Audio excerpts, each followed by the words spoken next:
And you could take this paper, I don't know.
The word changes?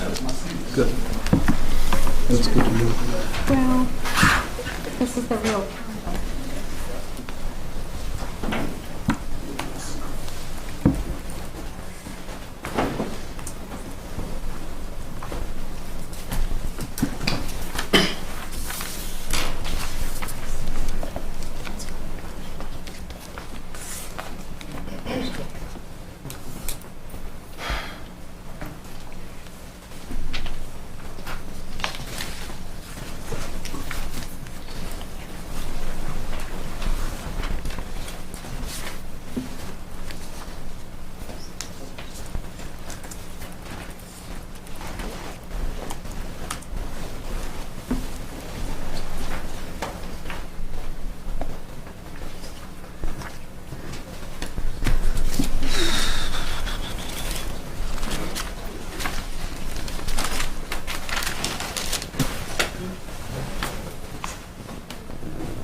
Got everybody in here? I got 7 o'clock. We're close enough. You want to start it? Good enough for me. I will call the June 8th meeting of the Christiansburg Town Council to order. As we always do, we will take a moment of reflection, followed by the Pledge of Allegiance. So if you would like to take this minute for reflection on anything, please do so.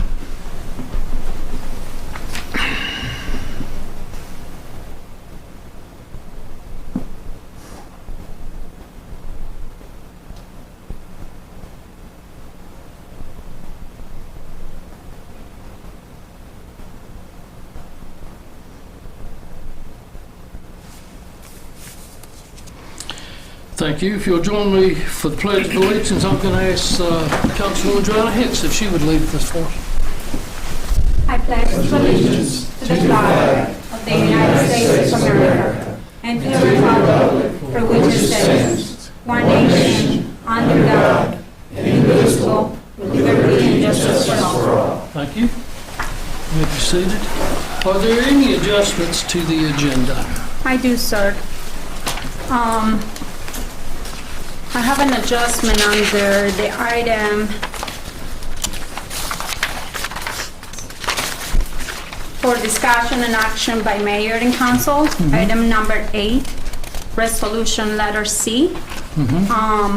I have, since you are the chairman and the parliamentary, I want to make a point of order.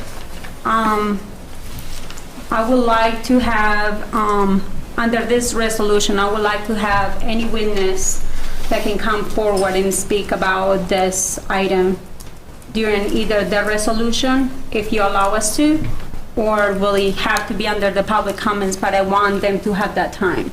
Okay. I would really like it under the resolution since obviously So would it's you part of like, that. you would like witnesses? Yes, Okay. Is that in the form of a motion? yes. I will make a motion that we allow Amend. witnesses, that we amend the Okay. agenda for today. Do I have a second? Well, do we need to amend the agenda? I mean, anyone can speak during citizen comments, correct? But she wants to move. She wants it under, she wants those particular people to speak under the resolution portion, section 8C. We have the public comments before the resolution, and I think it's not fair that they will not get that chance after. Okay. I don't have any major objections to that under the following circumstances. Is Okay. they will be limited to 3 minutes, as they are in public comments, and that they will address specifically and only the items in the resolution. Okay, Is that agreeable? yes. Okay. Do I have a second to the motion? I second it. You got a motion and a second. Madam Clerk, any discussion? Madam Clerk? Yes, sir. Councilman Bishop, Aye. Councilwoman Hicks, Aye. Councilman Hubbard, Aye. Councilwoman Sachs, Aye. Councilman Showalter, Aye. Councilman Stites. Aye. That is 6-0, so we will amend it to allow witnesses under the stipulation. It's 3 minutes, only on what is addressed to the agenda, to this resolution. And obviously, they have a chance to speak about anything else during their public minutes, public comments. Can't control public comments. Okay, just making sure. All right. Thank you, sir. For the public hearings, we have a conditional use permit request by John D. Elmore for a contract for storage yard in the general business B3 zoning district at 710 Peppers Ferry Road, tax parcel 435A-23. The property is designated as residential in the future land use map, Christiansburg Comprehensive Plan.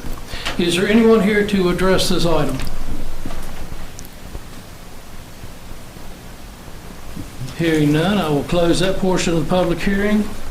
Conditional use permit request by Aztec Rental applicant on behalf of the New River Community College for a contractor storage yard in the general B3 zoning district at 412 Roanoke Street, tax parcel 527A-200 and 527A-202. The property is designated as business, commercial use, and future land use map, the 2013 Christiansburg Comprehensive Plan. If there is anyone here to address this, we ask that you come to the podium, name and address, and address your comments to the chair. Is there?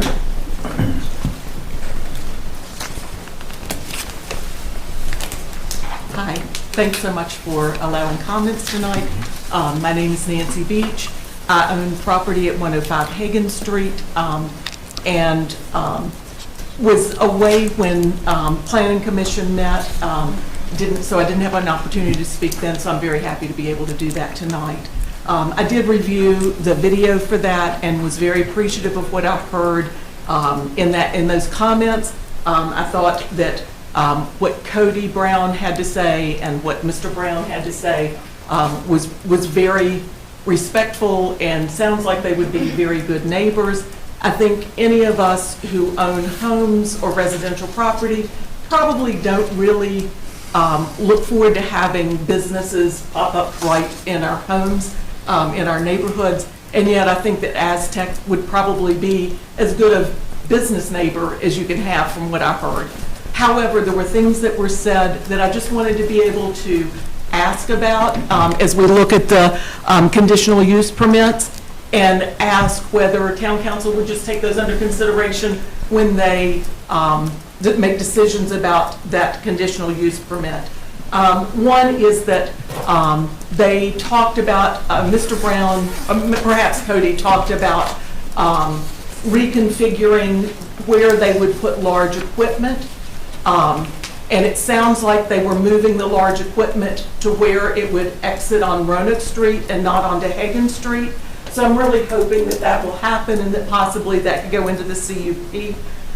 They talked about a buffer that would, one, a privacy fence, and secondly, some landscaping around that privacy fence that would just make it a more attractive area, which I was very appreciative of, and hope that perhaps that will happen and that town council would consider putting that into the CUP also. They talked about the equipment that they have, and I felt pretty good about the fact that they said that most of the equipment was about 6,000 pounds or less, not large equipment, and that there was typically about 12 pieces of equipment, not usually more than 12 pieces of equipment there. So I felt much better about that, that it's not a large use or a large equipment storage area. And then the fifth thing is certainly something that can't go into the CUP, but I was very happy to hear that they are hoping that that land that's across the field that they're not intending to use for Aztec will perhaps be zoned residential again. I think that the land, when we have businesses in our neighborhoods, it certainly reduces land values, and so that brings me concern. I'm hoping that perhaps if these things are included in the CUP, then it sounds like there's going to be a review of this in a year, and that maybe they could be addressed again at that time. Thank you. Thank you, Nancy. Anyone else?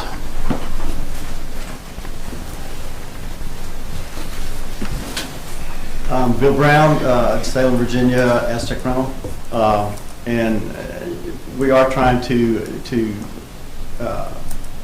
do whatever we can to have the least amount of impact on the neighbors on the road. I met with Cody, my son, the other day, and we kind of tried to draw up another thing.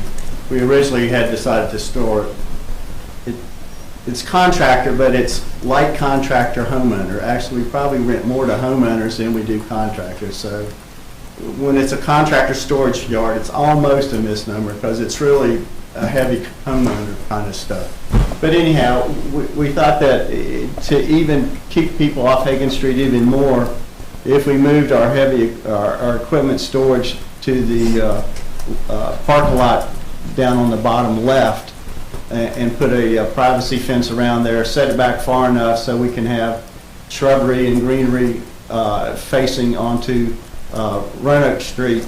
And that way that when the customers come in, they can circle around and come through that gravel parking lot there, load up, and then exit onto Roanoke Street, which would be the only option that they would have. There's no way they could get back to Hagan Street.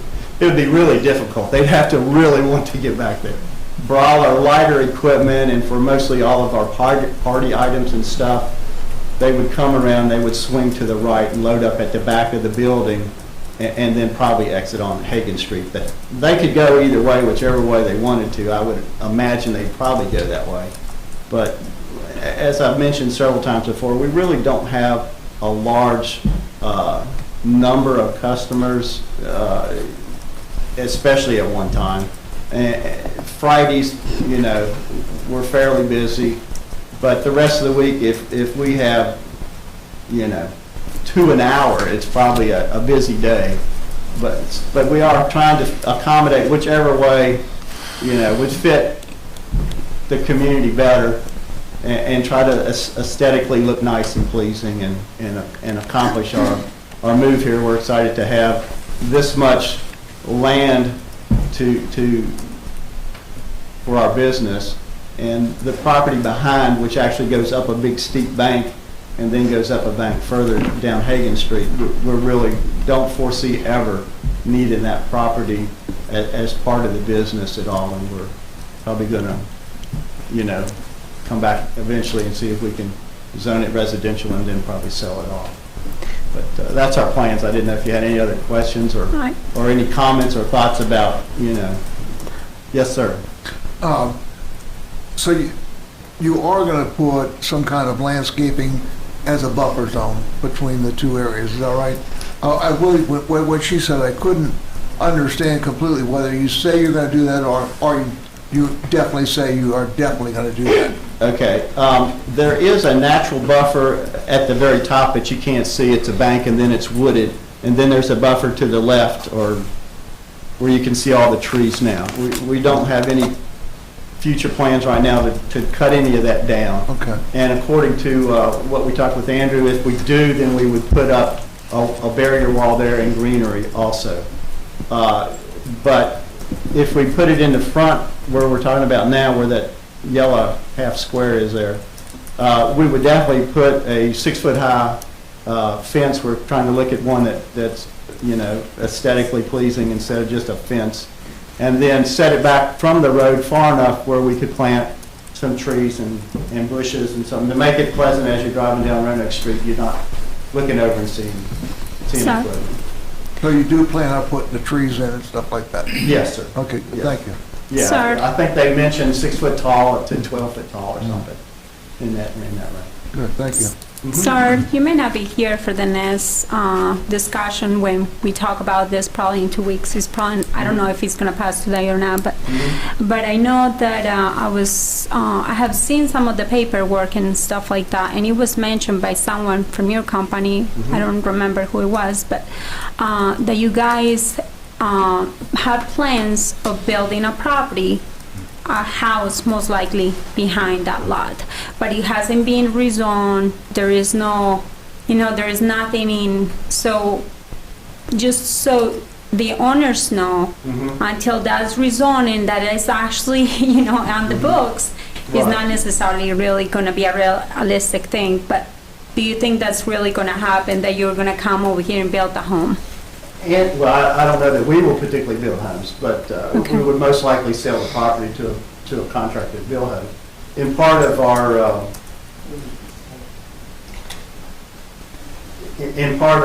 the, I don't know what you call it, Andrew, Yeah, so as far as the conditions that were recommended by the planning yes, commission? the conditions that were recommended, 175 feet we would not use as a contractor storage yard, which is from the top of the property down to the tree line that you could always see in that picture.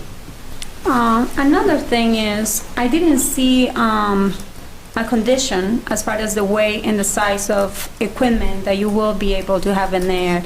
Is that correct, Andrew? Because I didn't see anywhere. Correct, so there is a condition recommended that it would not be greater than 13,000 pounds for any equipment, and that is consistent with a condition that was recommended by Planning Commission for the contractor storage yard that you held the public hearing for before this one. Now, Purpose for everything. there was another, you guys have another facility in Blacksburg. Right. And that's the when I one- went over there, I'm sorry. That's okay. When I went over there, your facility looks really nice. We rent equipment from you guys all the time, sanders and equipment. And all your equipment, the majority of the equipment is inside your property. Now, is this gonna be a second location for you guys here? Or is this gonna be moving that location to here? Yes, our lease expired on that one, Okay. and it expires like in a month or two, I forget. Okay. And we would be moving that facility to here. That's The facility fantastic. over there, the parking is not very good, and the storage of any of the equipment we have around the back is is very hard to get to. You have to sometimes move a lot of it to get to the piece that you want to. And that's why we're excited about the place that we're looking at now, because just what's gravelled and paved already is like probably 3 times the property, the outside storage that we have. Yeah, and it's an old property too, It's so. very, yeah, built in like 74. It's, Okay. Okay, Yeah. well, thank you so much. Thank you. Yes, sir. Thank you. Yes, sir. Is there anyone else here to address this issue? Has planning commission voted on this yet? Yes, It's all in the agenda package. 6-0. Okay. Okay, thank you. I will close the public hearing. We'll go to the consent agenda, which is approval of the minutes of May 25th, 2021. Schedule a public hearing for July 27th, 2021 for a conditional use permit request by James Tannehill, applicant on behalf of Sawyer's Living Trust as owners for a towing service. The General Industrial I-2 at 2500 Brammer Lane, tax parcel 501-1-131. Property is designated as industrial on the future land use map 2013 Christiansburg Comprehensive Plan. An authorization for final renewal of the land professional services contract with SCS Engineers in the amount of $120,000, and a resolution recognizing June 23rd, 2021 as Give Local NRV Giving Day. Make a motion to approve the consent agenda as presented and in the agenda packet. I second. Sorry. Motions and seconds, any discussion? Madam Clerk? Yes, sir. Councilman Bishop. Aye. Councilwoman Hicks. Aye. Councilman Hubbard. Aye. Councilwoman Sacks. Councilman Showalter. Aye. Councilman Stipes. That is 6-0. Thank you very much. We don't have any introductions and presentations tonight, Mr. Wingfield, is that correct? Okay, this is the citizens' comment portion of the meeting, which citizens can come and address issues. As with always, you may come to the microphone, your name and address, and limit your comments to 3 minutes. Does anyone like to address council? Good evening, Mr. Mayor and members of council. Justin Sanders, president of Downtown Christiansburg Incorporated, 100 West Main Street. I've been blessed and lucky to serve with DCI for 7 years. I've been president of the organization for a little over 3. But I'm here this evening not just to talk about DCI, but to talk about service and volunteerism in the town of Christiansburg in general. I'm a Virginia Tech alumni. Service is ingrained in my heart, and it's ingrained in the hearts of many of our citizens here in the town of Christiansburg, including the half dozen or so folks in the hallway that couldn't come into this meeting room tonight. Service is the backbone of Christiansburg. It helps this town continue to succeed and continue to thrive. It is not just staff, it is not just elected officials, it is the citizens of this town that keep us going. And at the heart of that service of our citizens is selfless service and dedication to bettering our community. These dedicated citizens give their service to committees, boards, and in the service of churches and nonprofit organizations throughout the town of Christiansburg.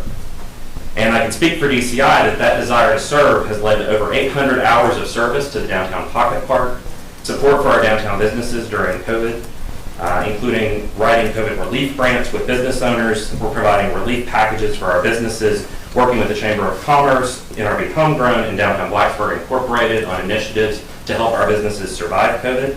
Support for downtown Christiansburg's seniors as we painted windows to celebrate their graduation last year, and helping to assemble free gift bags for them this year. We also have done 2 downtown window decorating contests to celebrate the holidays and give money back to our businesses for their contributions. We've written successful grants to bring money into this town, into our downtown, all the while being subjected to baseless attacks on our character and our integrity. And these attacks are not just limited to downtown Christiansburg. They've happened to citizens across multiple volunteer opportunities throughout the town, multiple boards, and it's time that it stops. I believe it's imperative that as elected officials and as citizens, we lift up others and provide support to our volunteers whenever possible. I think it includes calling out disinformation and attacks on the character and integrity of those who are simply willing and wanting to make their town a better place. Without this, I fear that we will lose that desire to serve in our citizens, and it will keep Christiansburg from succeeding and being a good place to live, work, and play. Thank you. Thank you. Anyone else? Citizens' comments.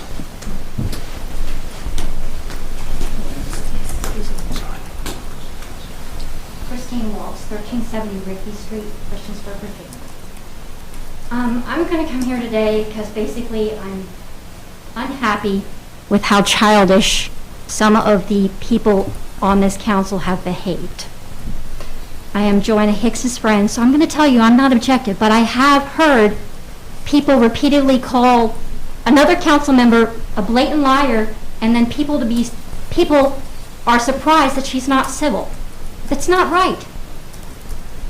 And I'm going to say this, and you may not agree with me, but the reality is I feel like there are some communication problems. You'll tell her that she lacks transparency, and then she CCs you, and another one will go, hey, you might be violating open meetings laws. You'll have somebody say, hey, you aren't doing this properly, and then somebody else will contradict. If you want something from her, you need to be clear in your communication. English is her second language. For me, it's been very frustrating as her friend, not as a council person, because she'll come to me and she'll say, Christine, they're being mean to me. She's trying to communicate with you. She's got such a kind heart, and I don't feel like this council has given her an opportunity. I mean, you literally have another council member telling her to resign because you don't agree with her. It's wrong. You're a deliberative body. You're meant to represent all the people of town. You may not agree with her opinion, but she's meant to represent her opinion is somebody's opinion. That's why she was elected. My husband usually comes up here and screams, and I try and tell him, I'm like, Chris, don't do that. That's not how, if you behave like that, they're not going to listen. So really, when you're hearing me right now, I'm trying to keep my tone down.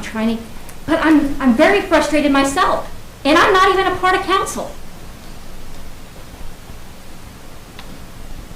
I don't know how you all can communicate, but you all need to figure it out, because you have somebody, you've gone through financial disclosure. Mary Pettit responded to you on that.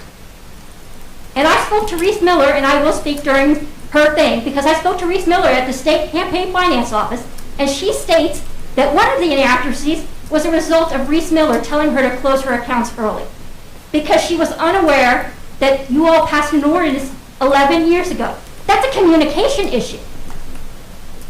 That's not her doing anything other than making a mistake, which, by the way, all of you make. You're humans. We expect that. You own it, you deal with it. But this, rehashing stuff that occurred over a year ago, this is wrong. It's ridiculous. And you're grown people, and I expect better. Thank you. Anyone else? Good evening. I'm going to set my timer so that I don't go over. Alicia Walt, Indian Road, Christiansburg, Virginia.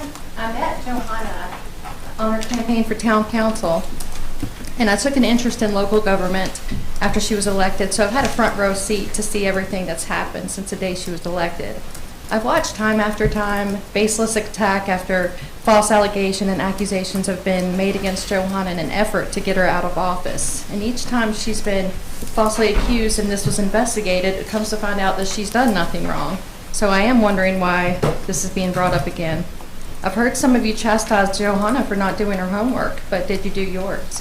One of the charges against Johanna for tonight's reprimand is that she misrepresented a conversation between herself and Delegate Nick Rush, and about the park being on the ballot if it was over $10 million. You said that she lied, but how do you know she lied? Were you there? Because I was there, and I heard the conversation, so what she said was true. I don't understand how you guys can be the arbiter of her truth, because she has a right to recall a conversation in the way she remembers. He has a right to either agree or disagree, but you don't have a right to come and be the arbiter of her truth. How does that work?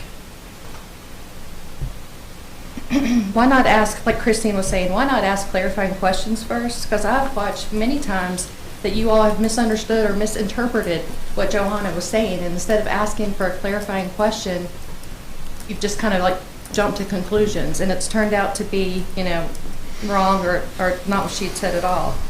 Some of you have written newspaper articles likening gun owners to people having in the streets. But yet you want to say Johanna is the one embarrassing the citizens. You've called for gun control in the paper, using your position on town council to do it. And do all your constituents feel that way? Yet you say Johanna is the one causing, quote, lack of trust in council. You then come after her week after week with these nonsense code of ethics violations with absolutely no evidence. Yet when a concerned citizen came to you with plenty of evidence of very questionable online behavior from another council member, nothing was done about it, not even looked at. So since this is not an equally applied code of ethics across the board, how is it not being used as a political weapon to target and attack your political opponents? Because that's what it looks like. So my hope is that we can drop this unethical abuse of power that's been weaponized against one member and not anyone else, and get back to the work of the people. Because they're the ones that are the boss, and they're the ones that are going to say if she leaves or if she doesn't. It's up to them and not you.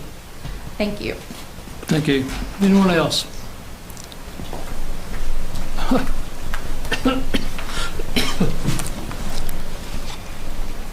I am Angela Akers. I live in the town of Christiansburg. I am here for Ms. Hicks. I never really paid attention much to town council or what they did before, and I helped her with her campaign, and I met a lot of you guys out there and talked to you, and I'm sure y'all remembers. But I have watched online the attacks and the name calling and all of this stuff, and I cannot believe, I was like, does this always happen this way? You know? When she asks questions, I love that, because I don't understand like the logistics and stuff of this either, but I get excited and pumped up because I actually get to understand it. And I'm involved in stuff now, and I'm proud of that. I'm glad. So she woke me up to this, and you know, I just hope you guys treat her a little bit better, because a lot of us really appreciate her. Thank you. Thank you. Anyone else?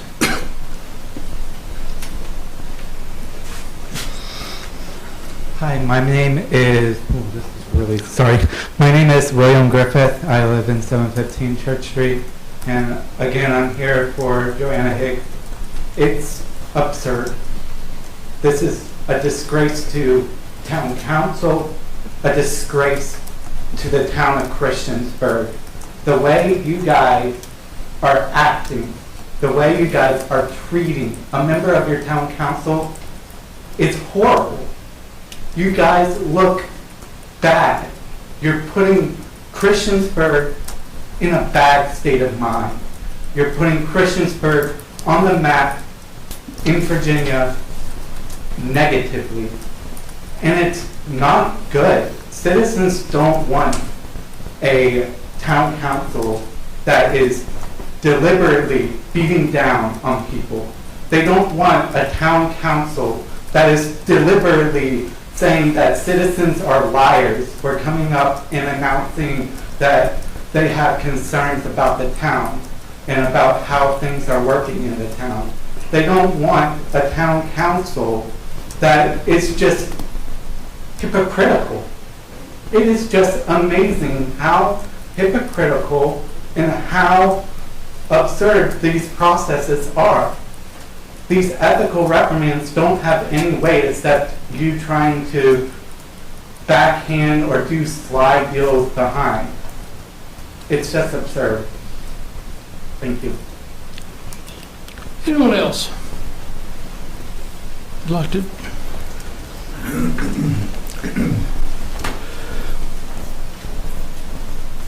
My name is Roger Ventisher. I live on Vernon Street, Christiansburg. I'm also here to speak for Johanna Hicks. I only recently met her, and as I've gotten to know her, I found out she's a fighter for the people of Christiansburg, and who she kind of reminds me of as far as being a fighter for the people is Trump. And the way I feel, the way this committee's going after her, it's kind of like Pelosi went after Trump. And we kind of see how most of the people in this area felt about it. And I feel like if this goes the wrong way, it's not going to go good for the people in Christiansburg as far as what they're going to think about it. So I just ask for everybody to kind of think about that too, because all this stuff, from what I understand, this is all old. It's already been figured out. You know, the truth's already been put out on what it is. I don't understand how it's being brought up now that she's announced that she's running for mayor. To me, that's just kind of bad timing, doesn't make a lot of sense. But I just ask for y'all to think about it before y'all make a decision. Thank you. Let me clarify one thing. The document that we are presenting tonight came to my attention in February, and I passed on it. I would not bring it forward. I was asked, would you bring this forward? And my response was no. It has to come from members of the town council. So whether she runs for mayor or not makes absolutely no difference to me. But this thing was in the works long before she ever announced. Thank you. Next.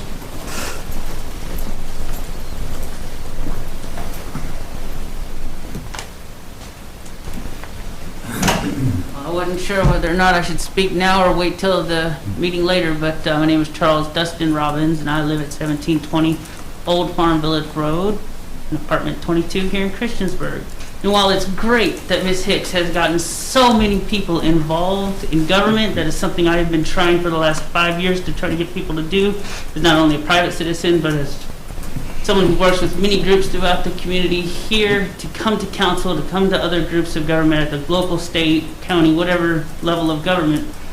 What I don't like is the fact that the only people you've got here supporting you are your campaign workers. That is disheartening. It's great that they're involved in any form of government, even now to defend you. It's also kind of bad, because where are the actual citizens like myself? I have no relations to anyone here on council. I only speak to them on a business level only. I've exchanged emails with you, Ms. Saggs, the mayor, everybody here at least once time since they've been on council on various subjects. And it's thanks to you. No, ma'am, this is my time, and you need to allow people during their time to speak, because that's stealing the 3 minutes from them and giving it back to yourself. And that's one of the biggest disgruntlements the community now has against you. You speak up. You take their time. You ask questions after they've already been answered. You are constantly on your computer, looking at it, possibly talking to somebody else, giving you advice. I really don't know what you do on it. But there are things that the council does, that all councils across the country do, that you can't do, because you're stealing it away from the public. You've turned this into a public reality television, and everyone, since I've said that, I've mentioned it to reporters, people in the community, and they all agree that's exactly what it is. You've turned a 2 to 3 hour public meeting into 4 and 5 hours. The questions you ask at some points are great. Most of the time, they divert attention away from whatever's being discussed. Not to mention, the only time anyone ever even noticed that you were running for mayor is when you announced it right here on government property, which I wish you would speak to the county attorney about, or even the town attorney, because I'm pretty sure that's a violation of the Hatch Act. Government officials cannot politic on government property. It is federally illegal and has been for almost 100 years. That act was revised in 2012, and it may not apply to you anymore. I don't really know. But that's all I got to say at this point. I may come back up later after I hear more public comment. Thank you. Anyone else? Hearing no one, I'll close the citizens' comments section. Go to committee reports from Mr. Stipes and Mr. Bishop. Street committee. Got a pretty straightforward plat to approve this evening. If Andrew will pull it up, it's a plan of development on Vinnie Avenue that council approved, I believe in December, about 6 months ago. You'll recognize Vinnie Avenue on the left and the right, and this is the, I think the applicant, I forget it. It's, what was the applicant's name? Mr. Rice? Yeah. Mr. Rice, and the development plat here is conforming with the plat, or the plan of development that we approved as a council 6 months ago, and it's getting ready. The engineering plans are about done, and this is the final act, is to adopt this plat, and it conforms with the plan that was approved, and it's also been reviewed by staff, and the street committee recommends approval of this plat for a 17 lot development as presented, and that recommendation from the street committee is also a motion to approve. I will second. We have a motion and a second. Any discussions? And Mr. Rice talked to me, and he said he'd do anything that the town needed if they need any kind of corrections on it. So very supportive. Any other comments, questions? Madam Clerk? So, I have a question really quick. Did Mr. Rice, I know this has nothing to do with this, but I think he mentioned something at one point that he was building his office like on the other side with some storage units. Can you clarify where that is at? Is this on this location or is this somewhere else, Andrew? No, I think this is out on Vinnie Drive, out of Pepper's Ferry. So it's in a different location than this? Yes, it's not, has not. It's adjacent, though, I believe, Ms. Hicks, isn't it, Andrew?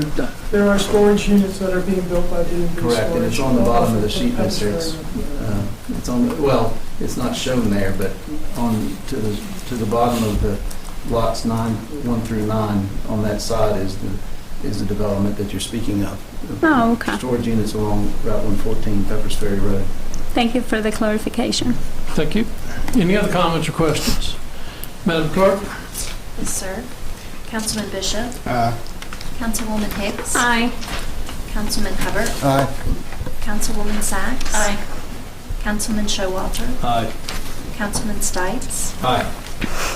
I believe that was 6-0, is that correct? And that is it, Mayor. Thank you. Thank you. Under discussion and action by mayor and council, fiscal year 2021-2022 budget discussion. Ms. Tweedy, that's you. Oh, incidentally, while she's coming forward, I received a letter yesterday, that they have, the finance department has again been awarded the award for excellence in governmental reporting. Is that correct? Yes. Thank you. 7th, 8th, 9th? How many years in a row? I think 10. 10 years in a row. Okay. Congratulations. Yeah, nice Good. job, Zach. Now, Okay. We kind of went over this last week, but I thought I would just kind of do an update of where we are. A little quicker than work. Okay, so some of the items that we've updated is capital projects, the estimated to expend in 2021, and those projects rolling into 2022. That amounts to approximately $2.3 million that won't get spent this year, but will get moved into next year's budget. We pushed the PAC units for the aquatic center out to 22 and 23, and we're reworking the lights in the leisure pool and the comp pool because it's a more pressing issue with deterioration of the cables and safety issues. But then we're also adding about $400,000 additional to the aquatics reserve to be able to pay for half of those PAC units next year. We corrected the error in the radio shop that we had, and we have included in here both an appropriation and expenditure for the American Recovery Act funds, although there needs to be conversation about how those will be spent, where we'll spend them, and how much is subject to revenue replacement, and how much needs to be allocated to water, sewers, projects like that. But if we include the revenue and expenditure as a total amount in this budget, then we won't have to do a budget amendment later. You'll be able to just vote on how you want to spend those funds, and it'll save us a little effort there. We also received another grant for the body cameras that was not in the first draft, along with some match funds. We added $65,000 for the town share of repairing one of the 911 towers. And is that on Price Mountain, Randy? Yes. On Price Mountain. And then a few other capital items like the roofs for the salt dome and the material shed. The remodel of the restrooms at the recreation center will be rolled over to next year. So that's pretty much all the changes, and the long and short of it was actually an increase in our ending fund balance by about $117,000. There was a few other small allocations in there for software changes and whatnot by IT, but most of the other changes are pretty small, just moving things from one place to another. But that's pretty much the changes that have occurred since the first draft that you all have. So tonight, what we wanted to do is just get some direction from you as to, do you want another work session? Is there anything else you want added or changed in the budget? And where do we go to get our final draft for budget approval at the end of this month? Hey, Valerie. Yes. I didn't see the Christiansburg Institute added to the community support items. No, and that's Is what that I'm a looking reason? for direction from you all this evening on any other additions for community support. We haven't given you a second draft. This is kind of all the changes that will occur from the first draft. I personally would like another budget meeting, budget session. I've reviewed it. You've answered my questions. I'm good. So no, I'm sorry, I'll let the council members speak. I just want to make a comment on the lights for the aquatic center. And I know Ms. Caldwell has talked to Virginia Tech, and they've got it worked out, and I think that we're going to probably try to do it in the middle of August or something like that. We're at a good time for it, so it won't get too much involved in anybody's practice. I'm good to go, Ms. Tweedy. Thank you for the great work on this, and I was going to ask if your questions were answered. You've answered that, so I'm good. I'm good as well, thank you. Mr. Bishop? Yeah, I'm good. You know, I do have concerns about the way the community grant was handled, but you know, I'll speak my piece when it comes to voting on the budget. I don't really, I'm sorry. Go ahead. I would like to know where those funds are really going to be used, because I know they're kind of up in the air right now as far as in the budget goes. We have all these projects that we're doing, and a lot of those are under the capital projects, but there is no direction as far as numbers, items, where they're going to be, where the money is going to be allocated.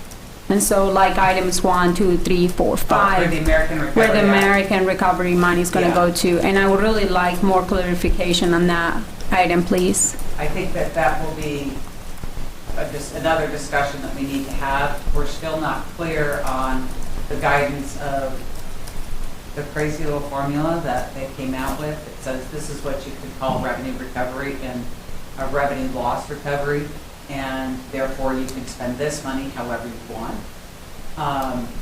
And then the other monies have to be spent specifically on infrastructure projects related to water, sewer, stormwater. And we have a buku number of those kinds of projects. So it'll really be about council prioritizing some of those projects. I know we're also waiting for some recommendations from engineering on the College Street issues, and that may be one of your bigger priorities to address with those funds, but we would like to have better clarification on exactly how we can use those revenue recovery dollars and what that formula looks like before we bring those projects to you and say, okay, this is how we want to go. We want to prioritize this project, and that project. But none of the funds would be spent until council makes that determination. And most likely, the things that you're looking for and the clarifications, we may not get until after the budget is passed. And those funds would be placed just in reserve. Yeah, they would just, they're in the budget, the revenues are there, we've received half of the dollars already, and they're sitting in the bank. And the appropriation is there, but the minute detail of how and what capital projects it would be spent on would be up to council to determine at a later date. This would just save us from having to do it as a budget amendment, because it's already.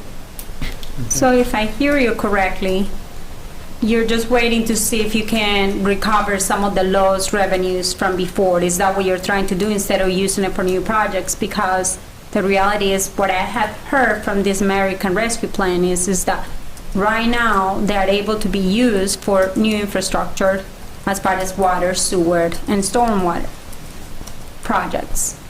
And you know, we keep talking about, and this is not against you at all, please don't take it against you because you're doing a really good job with the budget, but I really would like to see some of these projects and infrastructure be fixed. Obviously, since we got this money and we have issues with the infrastructure in the town, so. I think we've included a lot of the capital projects that were extremely important to have done this year. We've already included in the budget this year, such as the Roanoke Street water line. And a few of those other projects were included as a very high priority, so they're already in the budget. So now there's a lot of other projects that are kind of sitting out there under some current engineering that we may not have exact dollars for just yet, but we will soon. And we'd rather have a little bit better information to provide you with to help you make those decisions than to just say, well, it could be maybe this one or maybe that. So.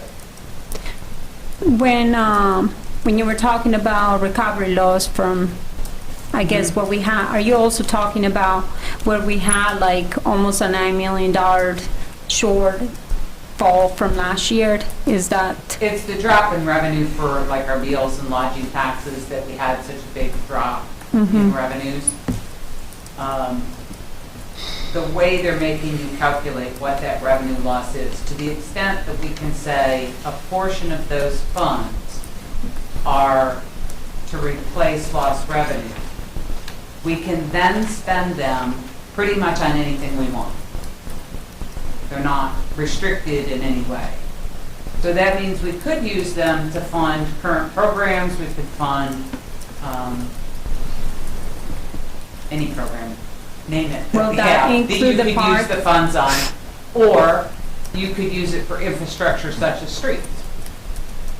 But the streets won't qualify under the other piece, but they would qualify under the lost revenue portion. So if you recuperate the money, can it be correct to say that it can be used also for the park? I suppose it could. Okay. That's it. Thank you. The lost revenue portion really could be used for basically anything. It can basically go into the general fund, and you can literally use it for anything. I guess rough estimate maybe about $2 million. I think that that's the way the formula is going to work out, be somewhere around So $2 we million. can claim roughly about $2 million and simply dump it into the general fund. You can spend it however you want. The remainder has to be spent according to their criteria, which includes water, sewer, and stormwater infrastructure projects. There's some other uses too. Right. And the other big piece is that Biden just passed but the Senate just passed the other infrastructure that he had out there. And that infrastructure funding is going to be designated toward streets, bridges, water, sewer, stormwater, all of the things that we can also use this for. So there may be a lot of opportunity, and we want to see how that's going to wash out too before we say, oh, well, let's spend all this on water, sewer. Well, we could have gotten a grant to do that one out of this other recovery money. So we're trying to balance all the good and the bad, and what's the best use of those resources that we can get the biggest bang for our buck and get the most done with those funds. That's the goal. So. Joanna, you said you've been talking with somebody who's advising you how we can spend that money. Who are you talking with? I have been talking to some people. I'm not going to say their names, but I have also watched a lot of the stuff that's going on with the county right now. And I know that some of the stuff from the county, they're actually allocating a lot of the money that they got for fixing their infrastructure. Okay.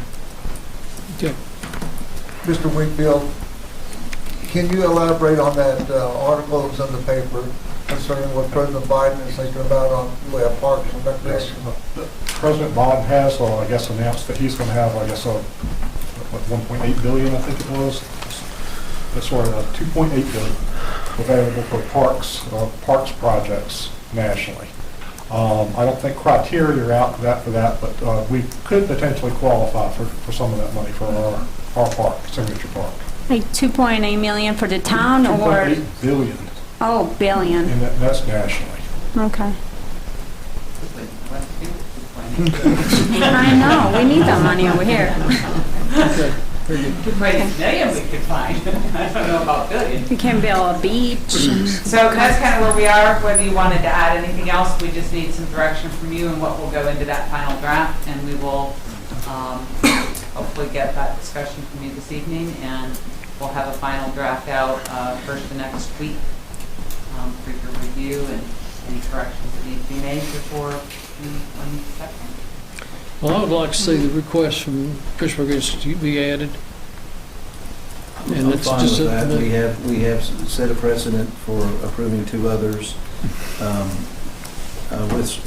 sort of wish Miss Sherman Lee had spoken, but she did not. But I could support that request based on, we've done it for 2 others that applied late. Some of the facts that were presented may not have been exactly accurate, but I think I'll speak up and say I can support that if majority council wants to add that 10,000 in. Okay, well, that's a decision. We've got to They have put money, they have made some meaningful progress there, and again, that's a jewel of a initiative there. I'd like to see it done. So is there a feeling that we need to have another work session? No, Is I there? don't want to have another work session. Will it bring it back? But I'll go ahead and throw that out there. If Mr. Bishop, you said you had some reservations about how that was handled. Do you want to speak up on that, or? Well, I just stated, I mean, we keep changing our minds because one year we'll say we're going to do it this way, Right. then the following year we'll change it. Like before we said that paperwork on an organization was late, it was no. We kind of said that this year, but then 2 weeks later some of us changed our minds. I voted no because it was late. And as much as I like CI and I enjoy what they're doing, they're late. So, I mean, if you're late, you're late, so we need to stick to a guns, do it one way or the other, because it confuses me also. Okay. The only thing that bothered me was the other 2 entities that were, I think, 3 and 6 days late, and CI was 69 days late. And that sort of bothered me right there. The way it was presented to us, it was our fault because we didn't, honestly. That's what stuck with me a little bit. It was presented, it was sort of our fault because we didn't remind people that the applications were due, and Ms. Tweedy said that we haven't done that for 4 years. I don't mind to come out and say that bothered me, concerned me. And I think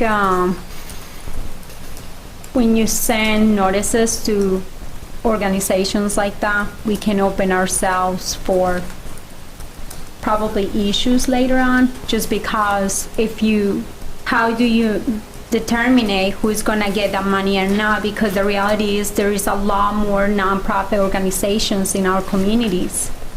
And if we were gonna start doing that again, I think it's concerning that if we were going to send notices to some and we don't send it to all, that can also be problematic for the future. So I kind of like the fact that we're not sending notices now. I wish that can be hopefully maybe mentioned somewhere in our forms, that we're not going to let anybody know, because obviously, I mean, this is not free money, but to them it's money that is going to help them. And it's just like anything else, scholarships or anything you want in life. If you want to apply for it, you have a time frame. And so I think it's on their organization's job to be able to do and file all the paperwork that's required to do, because everybody else has to do it. And it's not just the dayline. There's a lot of more requirements, and they are there for a reason. That's the thing that bothered me with Mr. Sanchez. He's been doing this, I think, for 5-7 years. And he pretty well knows the game and how it's played and when you need to do things. And he didn't. But we have not sent an email notice to anybody for 4 years, Well, is that correct? And just, I don't want to say, I did check, it's actually been a couple of years since we sent them, but we didn't send one this year. Okay. so it's been 2 years. I think it's been 2 years. Well, and here is the other thing too. when these people are part of these organizations, there is a lot of grants that they apply for, most likely. And you know what, the time frames may be different. You know, you may have a time frame to turn in the paperwork by February, the other one by January or something like that. And let's face it, these times are difficult right now, trying to catch up with everything in life. So I'm just saying that's why I decided to give them a break this time. But as far as following all the restrictions that we have, there is a reason why we do those things. Right, okay. Anything else on the budget? I just have a question, Mr. Tweedy. Did we not send these organizations a notice 2 years back telling them that we, council, have changed the rules? It was in the documentation that they received from the board, and that the rules were as specified in the document. Okay. So it's kind of been on the document in the application for a number. Okay, thank you. How big is the application? Once again, remind me, because I remember 4 or 5 seeing this pages. before, but, 4 or 5 okay. pages. And supporting documentation from them, right? Well, if the support's not there from council, we'll just move on. All right. I thought we did a straw vote 2 weeks ago. Yeah, I thought we did. that's why I was asking why it wasn't in the budget this time. I picked that up, yeah. All right. So, Any other questions for Ms. Tweedy? No, we're not at. Yes, I would like to I would like to supported it raise, 2 can we weeks ago. raise I'll our support hands? this year, but I do agree with Sam and Joanna and the rest of the council that, you know, are we going to stick with our deadline, or are we going to backtrack like we did for the two organizations right after our deadline and then CI? But I will support them this year. I think it's a valiant cause, and hopefully they'll get it in time next year. Mr. Bishop, you okay with that? I'm not going to support it Okay.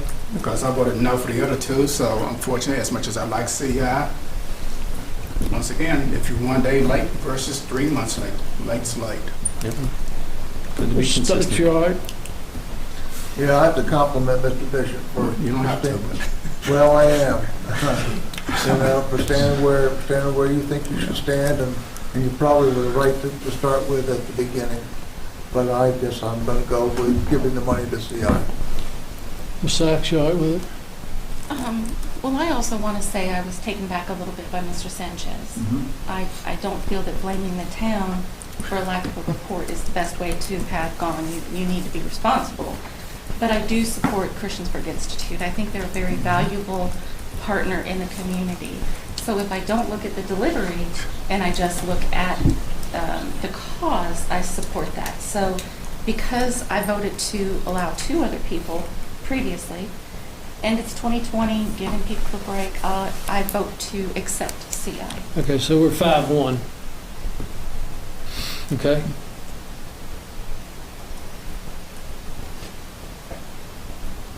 I'll add that in, and that will be the extent of the changes. We'll have a draft out to you early next week. We'll post it up on the website. Might be easier if you guys could download it from the website than me trying to email it to you because it's a big document. And we'll have that for you next week, and then we'll vote on it. We'll have the resolutions on the 22nd. Valerie, if you guys come up with ideas of where you guys plan to use the money from the Americans Rescue Plan, will you please send those to me? Yes, we will. Thank you. All right, thank you. Agreement with Axon for police body cameras. Randy? Just mentioned the final version of the contract is in front of you.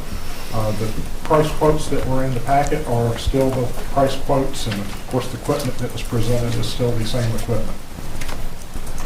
I make a motion, we move into or authorize an agreement with Axon body cameras. I second that. Got a motion and a second on the body cameras. Any further discussion? I see the officer's got, do you have a body camera on right now? No, sir, this is mine. Okay. Not until we get them, Steve. I thought maybe something on there. We'll load them out. If they'll load us out 60, we'll jump all over. Very good. Well, I thought we did have some, and We don't at all? No. Mr. Simpson explained in his meeting, in his initial presentation, we have tested any number of body cameras that are not satisfied with, but we do not own any body cameras. Is that correct, Mark? That's correct. But the car cameras, we do. And I guess my only question, and I'm all for this, but my question was, are we able to resell the other ones that we currently have, or are we keeping those in hand? Is there any value into those things for reselling value? The current in-car cameras that we have are absolutely terrible. Okay. The company is going out, going under. We can't keep them functioning. It's time for an overhaul change, and while I'm moving next on body cameras, I'm overhauling the cars as well. I believe it was Valerie that had sent another email the other day.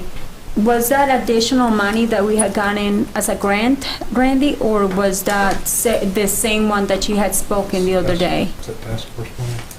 That was when we received $50,000 in grant money from Yes. DCGS. Mm-hmm. We received $41,000 from the state. Those were police reform funds that we're using for this project. Okay, so we have gotten 90,000 so far, right? Okay, thank you. Okay. So I believe I had a motion and a second to enter into this contract. Mm-hmm. Any further discussion? Mr. Reed, you all right with this? The contracts? Yes, thank you, Mayor. Okay. Madam Clerk? Yes, sir. Councilman Bishop. Aye. Councilwoman Hicks. Aye. Councilman Hubbard. Aye. Councilwoman Sacks. Aye. Councilman Showalter. Aye. Councilman Stipes. Aye. Who's 6-0? Thank you. How long will it be before you guys get this on hand and everything? I'm sorry, I should have asked. We should sign the contract in the weeks to come. Yep. We estimate delivery July or August.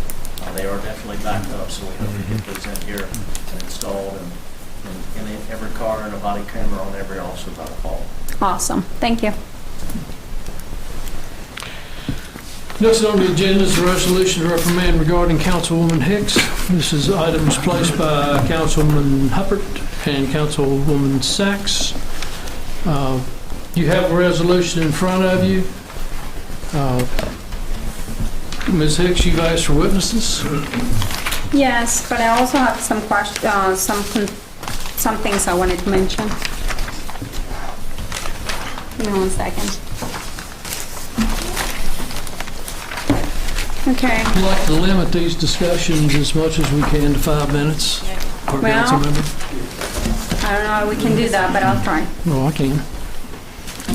So there was the first charge, misrepresentation and conversation with a local delegate. Okay.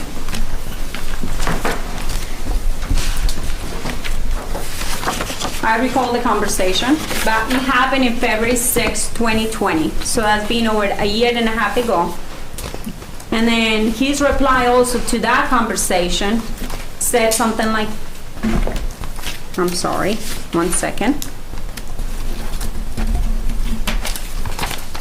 After Showalter had sent an email to Nick Rash asking if that was correct.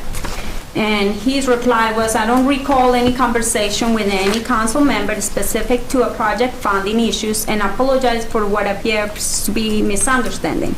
My recommendation would be that the town manager or town staff contact the bond council for legal advice. He never said that we never had that conversation. I know I had a witness that day. Alicia, would you want to speak Thursdays about what happened during that conversation? Okay, you have 3 minutes. Are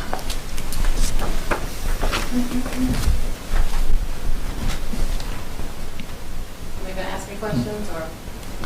I think you have a statement as to, you were with Ms. Hicks, is that? Yes, we were, I went to Richmond with her, so we went to Delegate Nick Rush's office.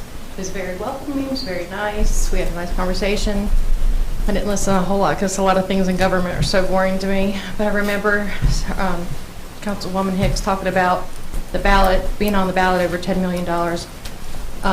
Delegate Rush said he believed it would go on the ballot if it was over $10 million. The only reason I remember that is because we were standing at the door getting ready to leave, and I wanted to go out and see the monument, so I was like, hurry up and get the conversation over with, but I did hear him say that, so what she said was correct. Okay, thank you. You're welcome. All right. Now, there was a second charge over here. So I'm trying to keep up with this one. Numerous financial disclosure forms that were inaccurate Yes. and/or Okay, here incomplete. you go, hold on.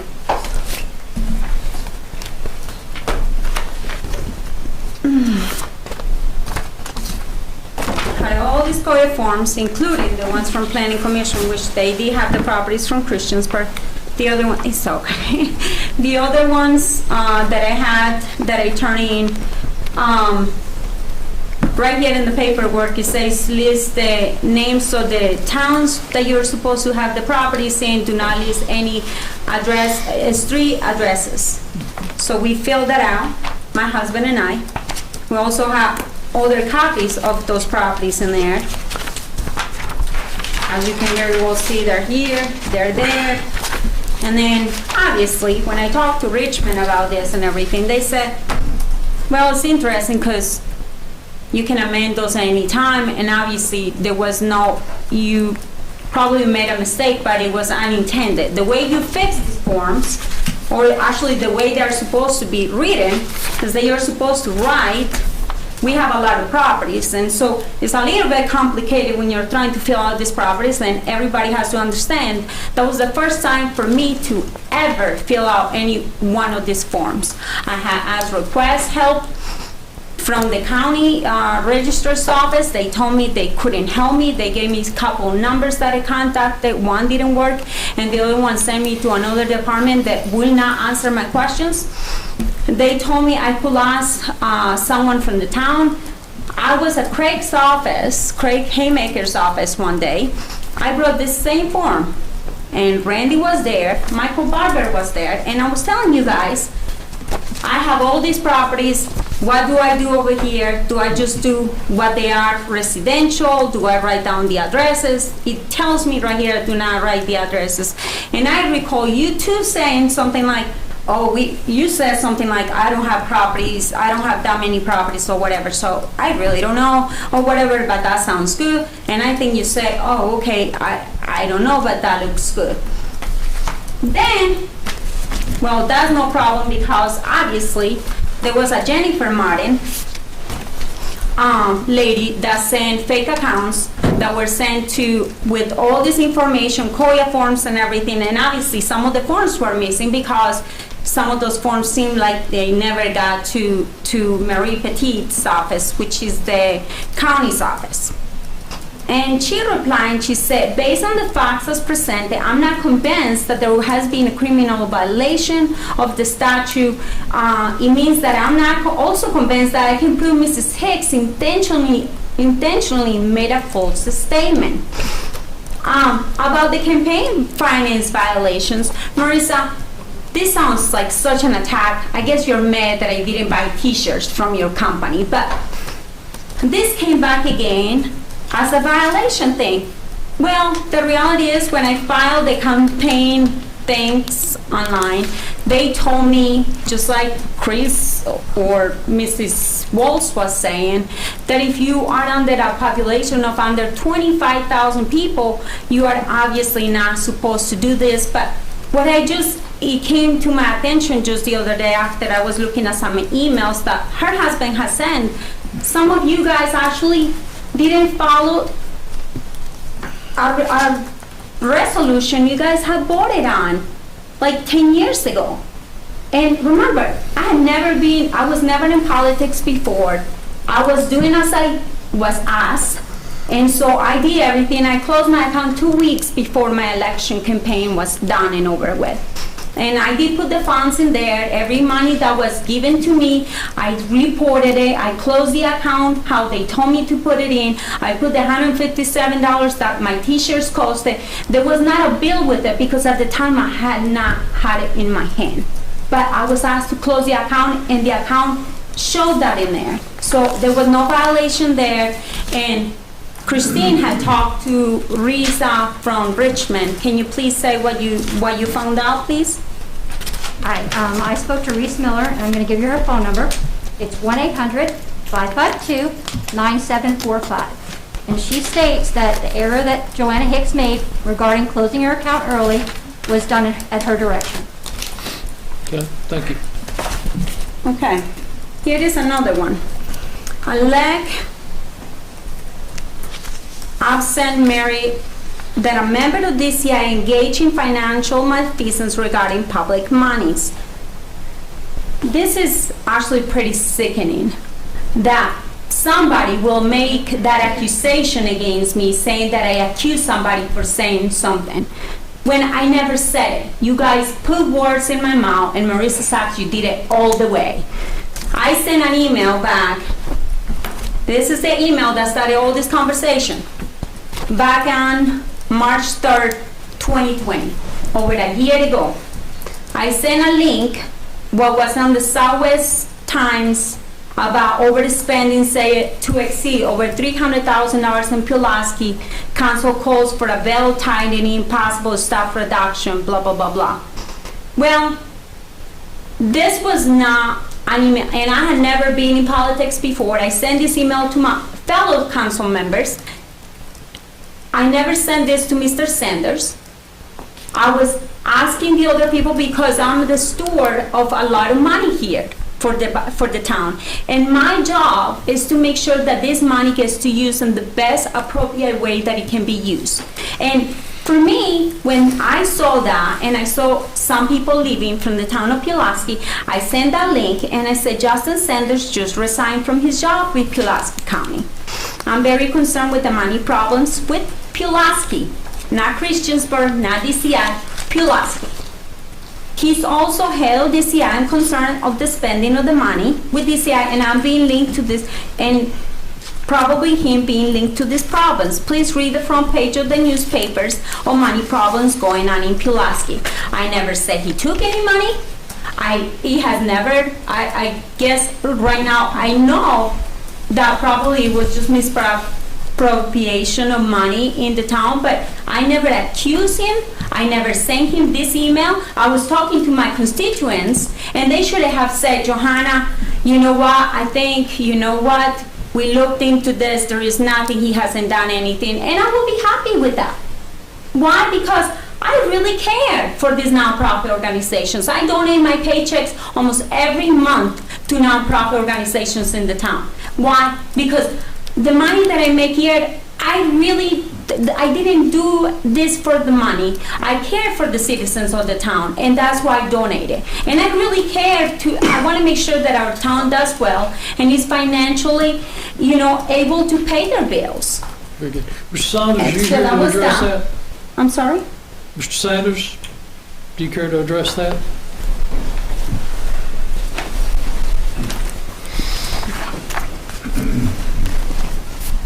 I had not planned to, but since my name has been invoked, I feel that I need to. At the time that I received the email with that allegation, I responded in length and in depth to the entire council. Yeah, you did. And unfortunately, it did not stop there. And again, I am not going to bring other people into because that's hearsay. But when I've received at count 15 different messages of people saying that was not the first time they had heard that, it makes me question whether the issue was dropped at the time or whether it continued to be used to color an organization and me. And that's been unfortunate. I accepted Ms. Hicks' apology at the time. I did not ask for my name to be brought into this process. I'm a public servant. I do my best to be a good steward of taxpayer funds when I have them, both as the leader of DCI and as a county employee. And this has dramatically impacted my personal life and my professional life, and I would like for it to stop. And I do not want me to be used for any reason to censor anybody, to punish anybody, but the facts of this are the facts of this, and you all are very aware of those facts. Thank you. Thank you. Thank you, Mr. Sanders, for coming out today. Ms. Representative Finance Director Valerie Tweedy. All right, hold on. I got a whole file for that. Informed her how to vote with regard to Trevor Wilson Park proposal.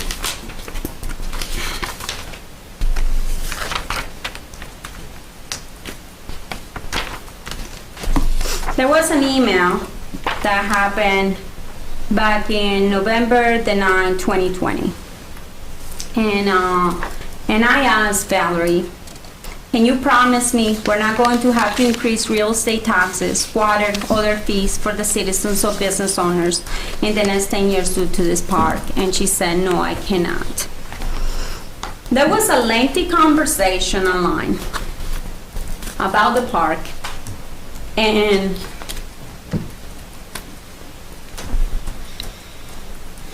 you guys very well know, it's not that I was against the park.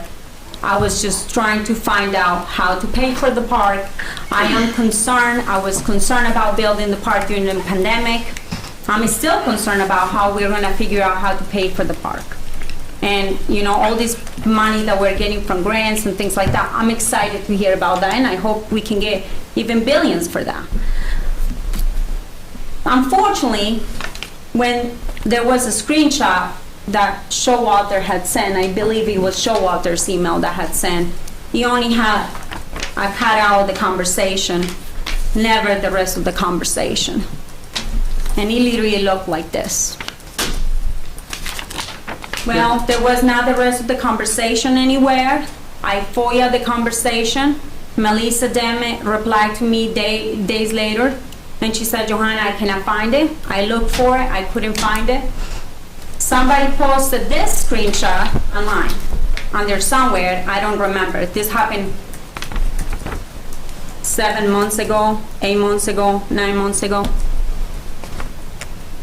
I don't have the rest of the conversation. How can I be charged for something that's not complete? Even right here it says, this was a conversation. Is Yoshi here? I can tell you what it says. Okay, you want to deal with this? Yeah, I'm Yoshi. I'm the owner of Kabuki. I asked Joanna in this conversation, which all her responses were to this. I asked her, is the town council planning to raise meals taxes? And even though I guess the screenshot that you guys sent, the ones that you guys have, her response is, that's an uncertain question. Hubbard was all for raising, which we know because he suggested raising 1.5% meals tax. But then she said, everything is on the table. She had contacted the finance director and specifically asked if she voted for this, would it be raised? And her response was no, which she's talking about the email conversation which she just had. You guys, I guess some of you guys have taken this as that's how she should be voting or something, that's she told her how to vote, which this doesn't even, if you have any context. I think the comment that I read somewhere was that she, and it was probably in conversation with you, she stated, I asked Val Tweedy if I should vote for this park amendment, and she said no. That's not what's happened. It says, if I specifically asked if I vote for this budget amendment, and her response is no. If you use any context reading skills at all, then you would understand that she is talking to me about the meals tax. It's very obvious. Now, you guys have inserted your own ideas and your own opinions in making this sound like, if I don't know, you have to insert a whole bunch of words in here just to get this idea where you have to come to the conclusion of. It's very obvious that we're talking about the meals tax in this. And then she even states in the bottom here, she clarifies exactly in the bottom what she's exactly talking for in the screenshot that you guys have. So I mean, where you guys have come up with this idea of somebody suggested somebody how to vote or told somebody how to vote is completely 100% false. Anybody can read this exact conversation with context clues and get the understanding of it. Okay, thank you. Did we not have a conversation with Ms. Tweedy, in which she was asked directly if she ever, it may be a moot point. Well, you can just refer to the minutes from December, which Ms. Hicks approved in January. Which you asked the same question. Apologize. Well, it's all in the minutes. And I apologize because you guys misrepresented my conversation. Well, you read the minutes where you apologize for that. And then, when we went to approve the minutes a month later. But do you understand why I apologize, right? Because you guys misrepresented my communication. I would refer to the minutes during that conversation and the approval of the minutes by Ms. Hicks when we went to approve those in January. Okay, very good. What does the minutes say? You didn't read them? I did read the comments. I did read them. And it doesn't say in there that I say, oh yeah, she told me that. Because I never said that. I apologize if she felt like somebody told her otherwise, because that was not what was said. Okay. You took a conversation and twisted it. All right, thank you. And please, Stacy was part of the conversation too online. Yeah, that was actually me who. And your name? Stacey Martin, you know who I am. Where do you live? I spend most of my time at the mall, running 3 businesses to provide tax revenue for this town. Where's your residence, Mr. Martin? 1480 Turnberry Lane, Minor, Virginia. But I live mostly at the mall. Thank you. 782 River Road. That was my writing, where I wrote taxes and put the emphasis back to where it was. I was part of the conversation. I knew exactly what she was talking about. She never asked Mrs. Tweedy, and Mrs. Tweedy is a very honorable person. She would never tell anybody how to vote. She would never entertain that conversation. I asked Johanna, said, may I see a copy of that email that she read earlier? It was very clear that Mrs. Tweedy said, no, I cannot. Okay. That it was not a tax return. And by the way, she forgot to call on me. At a Berg meeting in 2017, the organization I used to run, which Mrs. Sachs was a founding member, by the way. We'll pass that. There was, Thank you. I can't comment about that, about It's not part of this resolution. Okay, thank you very Thank you. much. Mhm. Facts are facts. And the other is building permit violations. That was ETC. How can you charge me for something that you never told me you were gonna talk to me about? I asked for any evidence or anything like that about that this week. Where is that information? And obviously, I heard something before. You said that you had gotten this memorandum thing or whatever referendum thing back in February, and all of a sudden you decided to attack me just the other day. This is what came out of the agenda. This is Yeah. what came out of this I'll resolution. speak to that. The time is very good. I'll speak to that very briefly. Two Tuesdays ago is the first time I saw this resolution. I did not put it together, and no part of it actually. But I did ask to add the building code violations because of 105 White Pine Drive. So I requested that addition to this. You want to talk about that one right now? Oh, no, I don't. I don't Because you know I what? want to clarify that I did request that get added on to this resolution, since we had 2 weeks to decide how we felt about it. So I'll take responsibility for that. So who do you send that email to, and who do you have that conversation with? Because I didn't see any emails this week. I called the mayor to ask him to add it to the resolution. You called the mayor without having, okay. Okay, all right. So that's all of the charges. Ms. Sachs? Yeah, the charge that brought things to light for me was, when the governor had sent town council an email stating that they may be coming here for a unveiling, and specifically asked us to keep it quiet. They weren't ready to make it known yet. And we later found out that Mrs. Hicks took that very email and sent it to Yan at the Roanoke Times to write an article. So I had a problem with that because that is public trust. I can't even imagine the governor's office giving us confidential information in the future because it was sent right to the largest news reporter that we have in the area. And I found fault with that. And that's the one thing that I brought up that kind of initiated all of this again. So I'm owning that one. Mr. Hopper?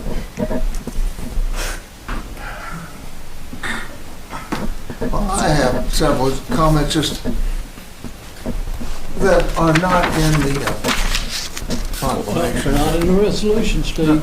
That's what we're talking about. Okay, I'll pass on. Mr. Stipes? All I'll say is I've sat for 15 years at this table, and I've worked, I can't count how many council members. But this year, as I've said before, and quoted in the paper, it's been a train wreck. and the public trust and integrity of this board. None of us are perfect. I'm the first one to say that I've fallen short. But the public trust and integrity of this board has to be the most important thing that's safeguarded, and it has been compromised this last year to a great degree. I will say that Ms. Hicks has claimed to be harassed and victimized, and I would agree that you are a victim, Ms. Hicks, but you are a victim of your own choices and your own actions. And that's it. That's my statement. I'm done. Mr. Showalter? I have nothing further to add. Mr. Bishop? Yeah, my statement would be is, of course, my other hat came on when I got this. To me, I see a lot of loopholes here. I mean, it's just old information, and it's just not, like I said, once again, if you read emails, it doesn't make any sense. I mean, you can cut any way you want to. And some people might say I'm on Johanna's side. I'm on everyone's side for the right thing, you know. I just have a problem with too many holes in this resolution. Thank you. Ms. Hicks? Well, I guess we're bringing up the conversation about governor. Well, actually, no, we're going to talk about something else here. Why is it that there was a code of ethics against you and Mrs. Sachs before, about where you talked to people and you told people that we were going to be voting on the park this year, 2021, when you had received the schedule just a few days before the resolution? You said on that day, you talked about July 1st, 2020 and July 1st, 2021. It will be determined if it gets into the budget or not for the next year. After then, there will be a council shift of members, and at that time, it will be determined to continue, modify, or to stop. The park itself has not been voted on yet by council. This is a preliminary information stage only. And then you call a citizen a liar. Is this your opinion as to what? But it's not necessarily the opinion expressed by the remaining council members? It's after a meeting that we had. That's where I based the information on at the time, and it quickly changed thereafter. Okay, very good. Yeah, that's right. We couldn't. Yeah, So it do I have a You knew, motion? you were in that meeting that day where we had discussed Ms. about Hicks, voting thank on the you. park. Well, I think we've discussed this enough. Is there a motion on the floor for this resolution? Yes. I'll second. Motion and a second. I think we have discussed this resolution. Madam Clerk? Yes, sir. Councilman Bishop, No. Councilwoman Hicks, No. Councilman Hubbard, Yes. Councilwoman Sachs, Aye. Councilman Showalter, Aye. Councilman Stipes, Aye. There's 4 to 2. This resolution passed, and Ms. Hicks, this will go into your town council file. Along with all the proof and all the comments and everything, The town right? of Christiansburg, that Councilwoman Hicks is hereby publicly remanded and held accountable due to her inappropriate actions, behavior, and conduct that has undermined the public trust, integrity, and confidence of the citizens of the town of Christiansburg have with their town government, constituting clear violation of the adopted reaffirmed code of ethics. Motion passed. Town manager's report. How can you be able to vote yes if you're one of the people that make false allegations? False allegations. Yeah. How could you be allowed to be able to vote yes on this? The three of them are leaving. Call them out, both of you. Everyone else, Amy?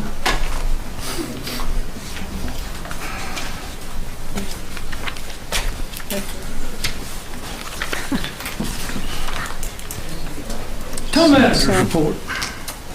Mr. Mayor, have, I guess, Wayne Nelson retiring end of the month. Is he here tonight? He is. Bring him in. Ask Wayne to step in, please.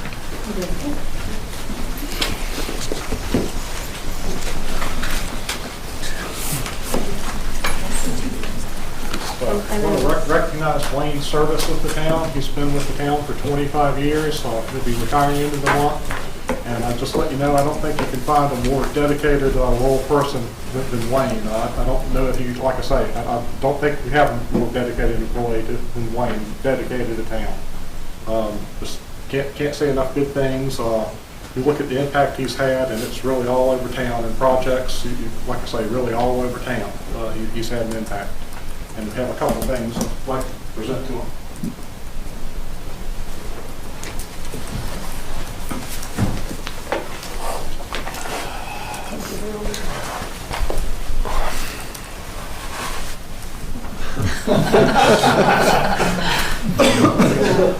I think cleaned up the streets enough around town that maybe you deserve going to the street side for your basement. Like I say, I know you've been to enough street committee meetings. Thank you. I appreciate all of your service.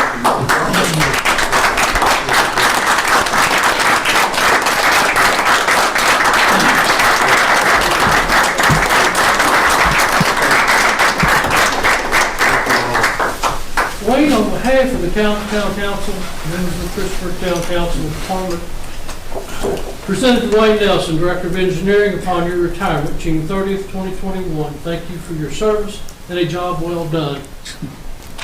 Thank you. I've known you. It's quite an honor. I appreciate that very much, sir. Very good, thank you. What's a greater honor is to have served you, town council, and the citizens of the town. I've been crying for 3 months. Bear with me. You can always stay. Do what? You can always stay. We've really accomplished a lot of good things, and I know there's great things coming. And under the direction and leadership of Mike Kelly and Justin St. Clair and Devin Shields and the rest of our staff, and we have a great engineering staff, we're going to accomplish great things. So I'm proud of that. I'm excited for them, and I'm excited for you. Thank you very much. And I'll just give you the money. Keep it safe. I will. And if you want to put it back in that box, that's fine. Yes, sir, Again, Mayor. thank you. Thank you, Mayor. Thank you. You're special. Thank you. Thank you all very much. Thank you, Wayne. Thank you very Thank much. you.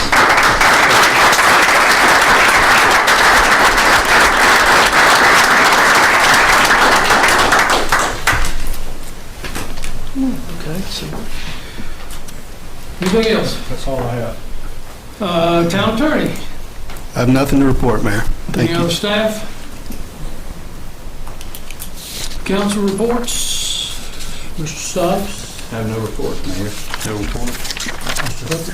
I attended the Aquatic Center meeting and the Rec Center meeting, and I want to go over a few things.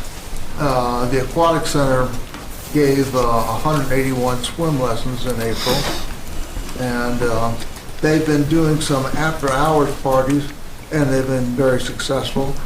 Of course, they're still having, if you remember, Ms. Hicks was over there at the Aquatic Center and asked that we maybe think about some kind of maybe raises for lifeguards, and also wanted to have an increase of pay for county residents, and the council voted down on that. And of course, in the discussion for lifeguards, it's just a tough situation right now. There just aren't any bodies around. The rec center, their hours are now about the same as they were before the COVID, and on the pool, the hours are still a bit shorter just because of the lack of lifeguards. And I also wanted to bring out Chuck Muncie is another person who is leaving town, and I believe it's next Wednesday that they are going to have a special thing for Chuck at the Park Raider Sports Center, and it's going to go from 3 to 6. Chuck Muncie is retiring. He's Retiring, not leaving town. just Yeah, okay, retiring. thank you. Okay. And they had a big thing here, so far the farmer's market has had about 1,800 people show up for the farmer's market, and they're real pleased with that. Thank you. Ms. Bishop? I don't have anything. Ms. Sachs? Yes, I want to mention that the Arts Board met recently, and they're excited to now start picking some projects for the community to consider on where to put art. So soon there'll be a Facebook page and a way to reach the committee at the town. And when there is, we welcome the public to offer any input they like on where they'd like to see art and what type of art that it would be. Thank you. Ms. Hicks? Nothing to report. Thank you. Thank you. The only thing, I think we've all seen the emails or announcements from Chris Sanchez and the Montgomery County Museum about a project they want to do up on the square in Christiansburg. Do we have in the presentation, do we have a dollar figure as what that's going to cost? Do we have a dollar figure as to how much the museum is going to contribute and how much CI is going to contribute and how much we're going to contribute? The museum and CI have said that they would pay for the signage, the reader display boards. They're asking the town to cover the expense of the sidewalks and the benches, which would be under the design with the circular layout would be about $14,000. Can I ask you something about this, since obviously this is taking place downtown on the square where the memorial place is, right? And In front of the old bank and the post office, not where the memorials are. So it's where the bank is, right? Yeah, the little circle in there. Is there a way that we can have kind of a public hearing about this, just to hear what the community thinks about it and stuff, or is that something that we should? Because obviously, I mean, I love Christiansburg Institute, and I think they're a great organization, and I love history too. But I want to make sure that when we're touching these spaces downtown, that we also have the input from the citizens, not just the organizations themselves. Well, I think Central Business has looked at this, I don't know, but I think before we can commit town funds and all this, I think that we have to have a meeting and pass it by council. So we will have that meeting and we'll open it up for discussion at that time. It's as far as I'm concerned, it might need to be a public hearing.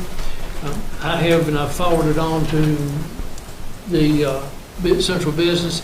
I've had several questions from citizens about this. Emails, yeah. We've had two, right? Huh? We've had two comments. We've had two comments and then a letter from a lady who is the president of the Montgomery County chapter, the Daughters of the American of the Confederacy, and she has asked she says that her group would like to be interested in taking over some of the landscaping and flowers. So it was kind of in the middle of the road type thing.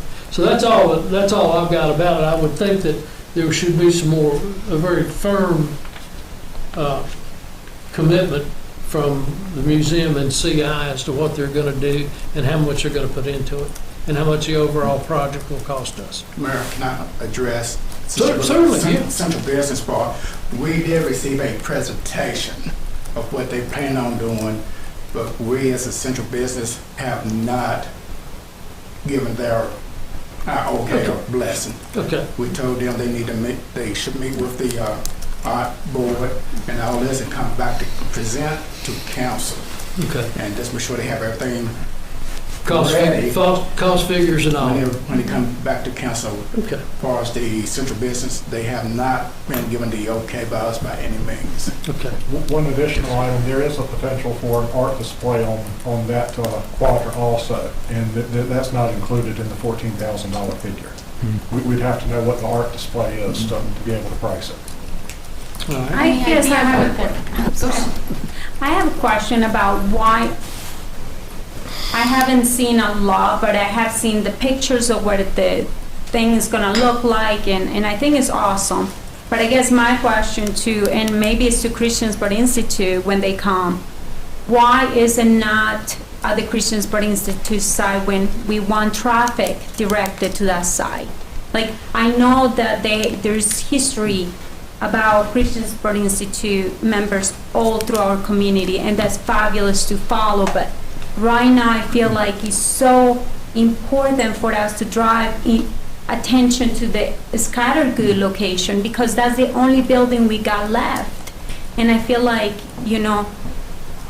that's why I'm so concerned that Christiansburg Institute, I mean, they're doing their job, but I wish the building was fixed today and everything else, and I would love to help them in any way I can, but I think why is it not that display at the Christiansburg Institute? I think wayfinding signage, I think is what you're talking about, like we've installed recently. Is that what No, is it the You're talking big about display? what they're proposing, Yes, is that yes, correct? yes. Why is it here and not down there? Yeah, why is it here and So not the there? informational boards, I think it's in part because, I guess to tell the story, downtown, and it's not dedicated strictly to CI.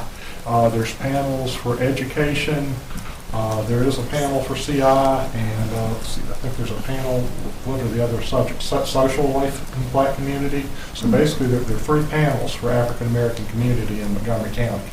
Like I say, they're not necessarily all specific to CI. Well, I just would like to see a little bit more of that history at the scattered good location, because I feel like it's not that it's empty, but I want to be able to bring people to this town to see that side.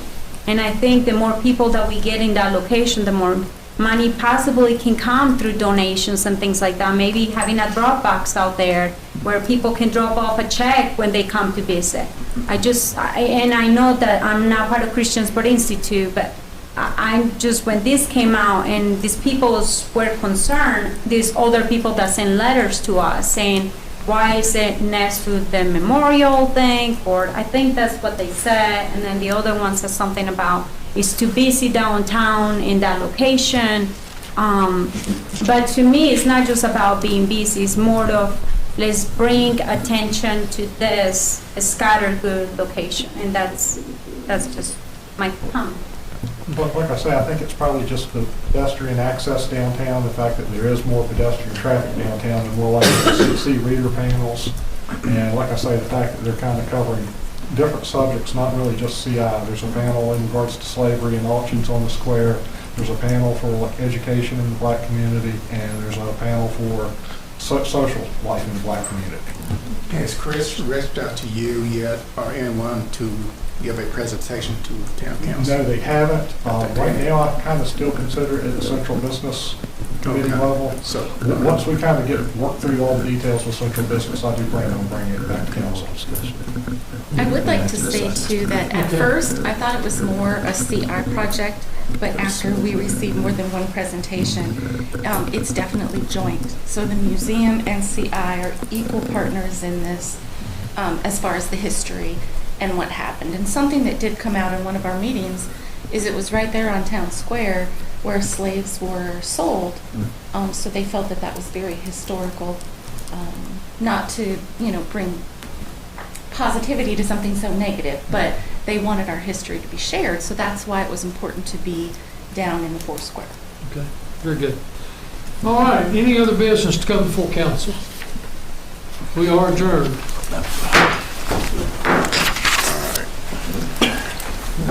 Running on.